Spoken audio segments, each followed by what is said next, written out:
دوستو ہمارے چینل پاک ویوز ٹی وی کو سبسکرائب فرمائیں، شیئر فرمائیں اور لائک فرمائیں، شکریہ۔ بسم اللہ الرحمن الرحیم، الحمدللہ رب العالمین، والصلاة والسلام علی خاتم النبیین، اما بعد۔ پاک ویوز ٹی وی محمد منشا بات کرتے ہیں فردوس عاشق اوان کی۔ اس پر بڑا لیدے ہو رہی ہے میڈیا پر، ویسے یہ اس کی خوش قسمتی ہے کہ ویسے کوئی وہ اتنی چیز نہیں ہے، نہ ہی کوئی پاپولر چیز ہے، لیکن میڈیا لائم لائٹ کسی پر آ جائے تو بہرحال سیاستدان ہو یا شو بزنس کا آدمی، اس کے آدمی یا عورت جو بھی کہہ لیں، اس کے لیے بڑا فائدہ ہوتا ہے اس کا۔ تو بہرحال جو عاشق ایوان صاحبہ ہیں وہ کیا کہتے ہیں کہ نکلنا خلد سے آدم کا سنتے آئے ہیں، لیکن نکلنا خلد سے آدم کا سنتے آئے ہیں، لیکن بہت بے آبرو ہو کر تیرے کوچے سے ہم نکلے۔ تو اتنی بے آبرو تو نہیں ہوئی، لیکن بہرحال لہدے ہو رہی ہے۔ وہ بھی کہتی ہیں مجھے کیوں نکالا، تو ان پر کچھ الزامات بھی عائد ہوئے اور انہوں نے وہ ان کا انکار بھی کیا ہے۔ ظاہر ہے یہ اسی طرح ہی ہوتا ہے، اور جو الزامات ہیں وہ بھی یعنی یہ جو عام طور پر الزامات لگائے جاتے ہیں نا، بہت ریئر چانس ہوتا ہے وہ اصل وجہ ہو۔ اصل وجہ کچھ اور ہوتی ہے، لیکن وہ زیب داستان کے لیے یعنی ایسی باتیں کی جاتی ہیں۔ میرا مطلب یہ نہیں ہے کہ ان الزامات میں کوئی سبسٹانس نہیں ہے، سبسٹانس ہوگا یا نہیں ہوگا مجھے تو نہیں پتہ، لیکن اصل وجہ یہ نہیں ہوتی۔ بہت ریئر صورتحال میں وزراء کو ہٹانے کی وجہ کرپشن ہوتی ہے، حقیقی وجہ اور ہوتی ہے، یہ بس ایک کور ہوتا ہے۔ تو بہرحال عاشق بی بی جو ہے وہ بھی بڑی جہاں دیدہ خاتون ہے جی، اور گھاٹ گھاٹ کا پانی پیا ہوا ہے۔ پہلے آپ سمجھتے ہیں کہ کون سی پارٹی ہے جو انہوں نے نہیں چھوڑی،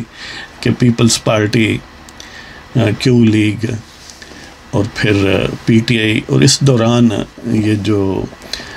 تھی نا عالم برزخ کی کیفیت کہ پیپلز پارٹی سے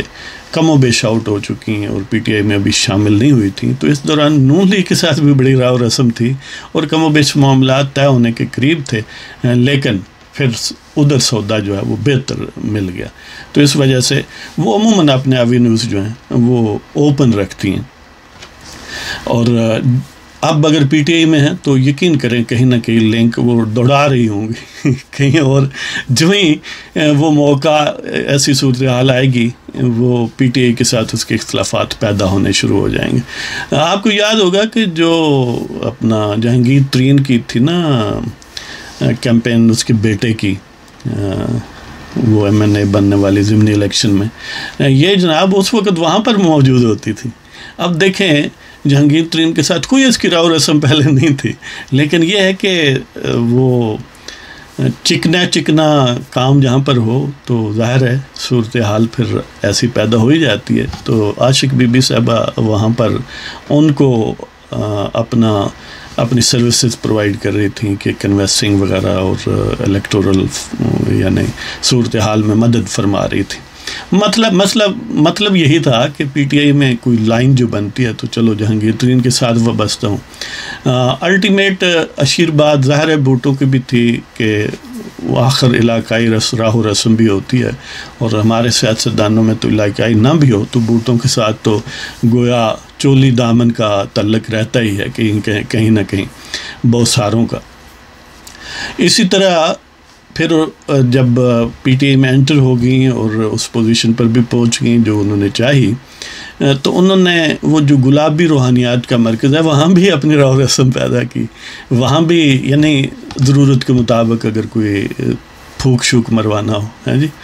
تو بہرحال وہ ساری چیزیں ان پلیس رہیں۔ ظاہر ہے 1.5-2 سال انجوائے بھی کر لیا، لیکن اب کہ عاصم صاحب جو تھے، عاصم سلیم باجوہ صاحب، ظاہر ہے ایک تو وہ باجوے تھے،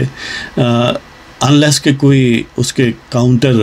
حقیقی باجوہ جو ہے، حقیقی تو دونوں ہی ہیں، یعنی جو مرکزی باجوہ ہے، اس کی طرف سے کوئی کلیئر کٹ انسٹرکشن آ جائے تو سمپلی باجوہ ہونا اور ساتھ جنرل ہونی کافی ہے تو بہرحال وہ تعویذ ظاہر ہے بہت سٹرانگ تھا اور امیڈیٹ نیچر کا تھا۔ تو فردوس عاشق صاحبہ کو اسی لیے اس ایکشن کی بھنک نہیں محسوس ہوئی کہ اب وہ تعویذ اتنا سٹرانگ تھا کہ وہ جو فیصلہ کرنے والے لوگ ہیں انہیں موقع نہیں ملا کہ وہ تھوڑی بہت ان کی دل رکھنے کے لیے کوئی دل جوئی کرتے کہ ٹھیک ہے آپ آئیں استعفیٰ دیں یا یہ کریں یا وہ کریں، مطلب ہے یعنی پہلے کوئی سافٹ انٹریکشن ہوتا، وہ امیڈیٹ بس تھا، ایسا ہی ہونا تھا۔ تو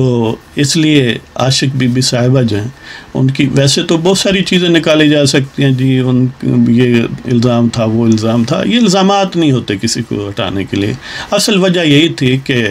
نالے پہ دل آ گیا، جتنا وزن ان کا تھا ویسے تو کافی ہے، لیکن یہ ہے کہ یعنی روحانی وزن کی بات کر رہے ہیں کہ روحانی وزن جو ہے وہ جو گلابی روحانیات ہے اس سے بڑھ کے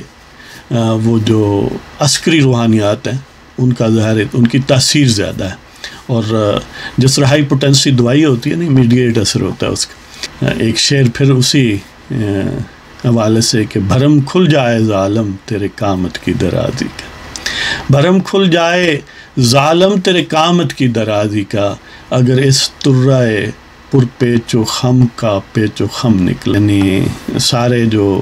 اس وقت اہلیان حکومت ہیں اگر ان کا قد کاٹ جو ہے اس میں سے وہ جو پیچ و خم ہے جو کلف زدہ ہے اس کو نکال دیا جائے تو باقی اتنا ہی بچتا ہے جتنا عاشق بی بی صاحبہ۔ تو اس کے ساتھ آپ کی اجازت چاہتے ہیں، خدا حافظ۔